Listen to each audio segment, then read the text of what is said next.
Hola, gracias a la Corporación López Valencia por la nueva oportunidad de dirigirme a ustedes en este nuevo capacitación en el cual vamos a tratar acerca del derecho laboral, ¿sí?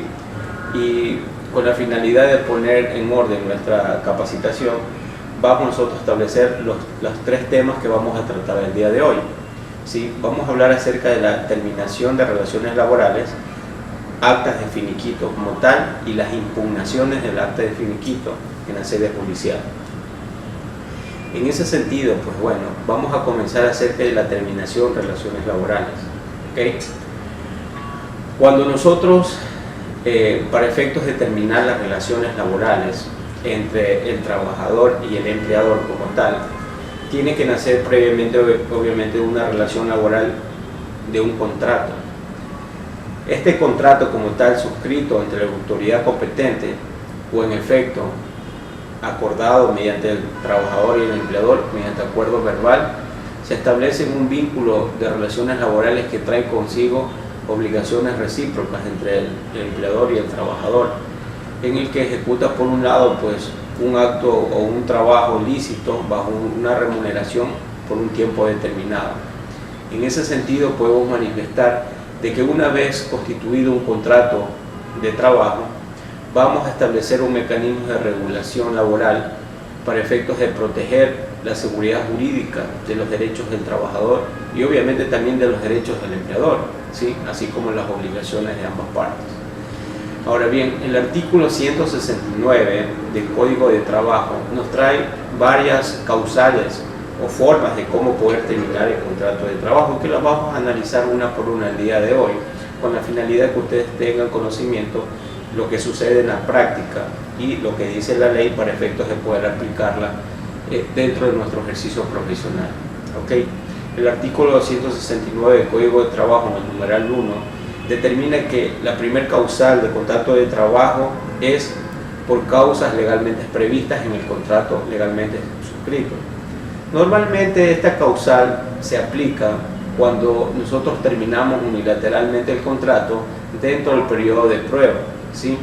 ¿Por qué? Porque dentro del periodo de prueba las partes como tal, normalmente en los contratos se estipula, ¿sí? Y así mismo lo dice la ley, que cualquiera de las partes podrá dar por terminado el contrato dentro de los 90 días. Ahora bien, esta terminación del contrato de trabajo sí causa un efecto jurídico. El efecto jurídico obviamente tiene dos circunstancias: una, la terminación del trabajo, y segunda, la liquidación de haberes. Cuando se realiza una terminación unilateral del contrato, cuando se ha vencido el periodo de prueba como tal, el trabajador tiene derecho a los proporcionales de 13ª y 14ª remuneración, proporcional de vacaciones, proporcional de utilidades en sí, y consecuentemente la proporcionalidad del desahucio a que tenga derecho el trabajador. Una vez que tenga derecho, se pormenorice todos los derechos del trabajador, se tiene que plasmarlo en el acta de finiquito para efectos de que cause estado y terminen las relaciones laborales. Esta acta obviamente debe ser subida ante el Ministerio de Trabajo para efectos de que quede constancia y registro de dicha terminación. Ahora bien, la segunda causal que establece el artículo 169 del Código de Trabajo establece de que el contrato de trabajo puede terminar por acuerdo entre las partes, pero esta causal por acuerdo entre las partes nos trae en sí varias preguntas, ¿no? ¿Cuándo existe un acuerdo entre las partes? ¿Cuándo existe este acuerdo? Normalmente el acuerdo entre las partes, en la práctica, ¿sí? Se establece que el acuerdo entre las partes es la renuncia voluntaria que establece el trabajador. Entonces, la discusión salió en el año 2008, a raíz de se creó la Constitución, obviamente, y también por las resoluciones de la Organización Internacional del Trabajo, en el que determinaban que los derechos del trabajo son irrenunciables. Pero esta irrenunciabilidad de los derechos del trabajador en la práctica es un poco relativo, no es absoluto, que el trabajador no puede renunciar nunca a ninguno de sus derechos, no. Por eso existe el tema de la transacción, ¿ya? La transacción no solamente se la puede llevar en la vía judicial, sino también administrativa. y si también en la vía privada se lo podría realizar. Este tipo de transacciones de acuerdo, porque las personas que son hábiles para obligar sin contratar pueden tomar decisiones acerca de sus actos, renuncia de derechos o aceptación de derechos. En ese sentido, pues nosotros determinamos que el numeral 2 del artículo 169 del Código de Trabajo, cuando habla de la terminación por acuerdo entre las partes, se aplica básicamente en la renuncia voluntaria, ¿sí? Ahora, ¿cuál es la recomendación en sí cuando se renuncia, cuando las personas quieren terminar por mutuo acuerdo, ¿no? De hoy en día, como lo hemos expresado, que se establece este mecanismo por renuncia voluntaria, este profesional de derecho sugiere, ¿sí?, sugiere a los empleadores o a los trabajadores que cuando quieren terminar por mutuo acuerdo un tipo de relaciones laborales, no pongamos denuncia, porque en la renuncia, ¿qué dice? El trabajador dice: por el medio de la presente renuncio al cargo que tenía ejecutando en la empresa de esta fecha a esta fecha. Lo que está haciendo es una renuncia como tal, pero no se plasma también la voluntad del empleador, solamente habla de forma unilateral la voluntad del trabajador. Entonces ahí vemos que no hay un principio de igualdad en la formalidad de cómo terminar una relación de mutuo acuerdo, ¿no? Lo que correctamente en la práctica se debe de realizar es un acta de terminación de mutuo acuerdo. Un acta de terminación de mutuo acuerdo en el que se establezca, obviamente, que el trabajador haya cumplido con la entrega efectivamente de su puesto, de que no existe ningún vicio de consentimiento al momento de terminar el contrato y que el trabajador de forma libre y voluntaria expresa al empleador que él quiere terminar sus relaciones laborales independientemente de que pueda afectar o no sus derechos. Y obviamente el empleador tiene que dar su voluntad de que acepta esa terminación de contrato por mutuo acuerdo y que se somete y se obliga al trabajador a cumplir X cantidad de dinero para efectos de resarcir la terminación, o en sus efectos de poder pagarle una compensación económica al trabajador. En ese sentido, pues, si muy bien en la práctica las personas aplican este artículo y se incluye incluso en el mecanizado del Ministerio de Trabajo, cuando las personas van a ingresar el acta de finiquito, les sale la opción por mutuo acuerdo cuando es la renuncia, y eso es algo absurdo, ¿no? Algo absurdo. Las políticas del Ministerio de Trabajo hoy en día, pues, da mucho que hablar en ese sentido, porque la forma que el mecanismo que ellos han aplicado no es el idóneo, no es el correcto para efectos de garantizar la seguridad jurídica de las partes. En ese sentido, pues, no, tenemos con total claridad que no está por demás que el empleador y el trabajador realicen un formato de acta en el cual se establezcan de cómo entrega el puesto de trabajo, cómo se lo va a liquidar y el efecto jurídico a futuro de que están protegiendo a ambas partes. Más allá de la renuncia voluntaria, que la pueden aplicar, pero es recomendable realizar un acta de mutuo acuerdo de terminación. Ahora bien, la tercera causal de terminación de contrato, ¿sí?, en la que se establece que el contrato puede terminar por conclusión de obra, periodo de labor o de servicio. Estos tipos de terminación de contratos se aplican a los contratos de excepción, pero aquí nos hacemos la pregunta: ¿qué es un contrato de excepción? Un contrato de excepción básicamente es un contrato que no es permanente, que solo este contrato ha sido creado con la finalidad de que los empleadores o las actividades empresariales que realicen cierto sector empresarial estén protegidos, porque no se puede garantizar una estabilidad laboral a un trabajador a un empleado, no se puede garantizar. Por ejemplo, hablamos de la construcción, ¿sí? Normalmente hay compañías que se dedican a las construcciones, pero no todos los meses, no todos los años tienen contratos de construcción.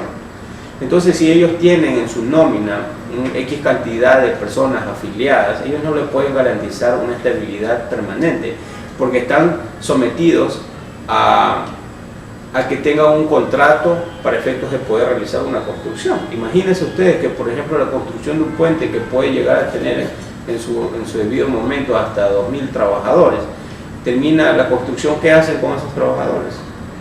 ¿Qué hacen? Primero, no les pueden dar trabajo; segundo, no tienen nómina para pagarlo. En ese sentido, y con la finalidad de proteger esa actividad empresarial, que es de la construcción.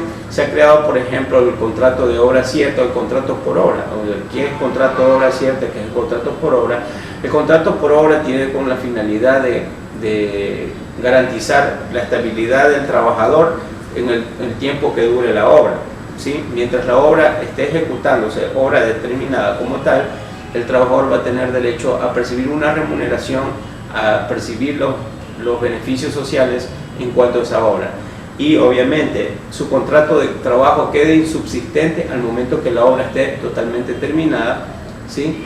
Y consecuentemente el empleador tiene que realizar a sí mismo el acta de finiquito y pormenorizando todos los derechos del trabajador, como ya hablamos en su momento, que es de 13ª, 14ª remuneración, utilidades, vacaciones, etc. En ese sentido, pues vemos que el contrato por obra como tal es un contrato de excepción. Otro contrato de excepción es el contrato de obra cierta. Bueno, ¿qué es un contrato de obra cierta?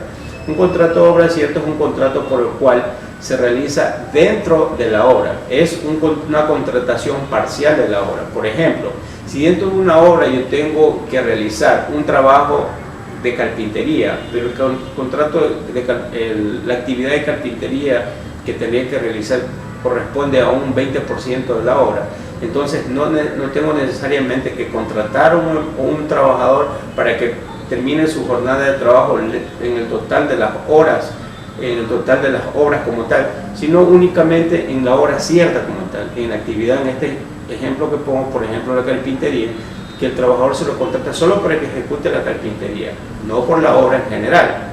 En ese sentido, esa es la diferencia de contrato de obra y contrato de obra cierta. Y asimismo, los contratos de obra cierta tienen con la finalidad de precautelar los derechos del trabajador cuando la obra cierta está concluida, cuando la obra cierta como tal, ¿sí?, haya terminado. En ese sentido, pues dentro de ese término, de ese tiempo que se establece para efectos de que se pueda garantizar los derechos del trabajador, el empleador está obligado a pagarle todos los beneficios sociales, horas suplementarias, extraordinarias, y consecuentemente a pagarles utilidades, 13ª, 14ª reducción, como todos los derechos del trabajador. La única diferencia de los contratos ordinarios es que estos contratos de excepciones, como en el de obra cierta, termina cuando haya concluido la actividad. En ese sentido, vemos que, por ejemplo, cuando el numeral 3 del artículo 169 hace mención a la conclusión de la obra, básicamente se refiere a estos tipos de contratos, ¿no? Porque estos tipos de contratos no le pueden dar estabilidad.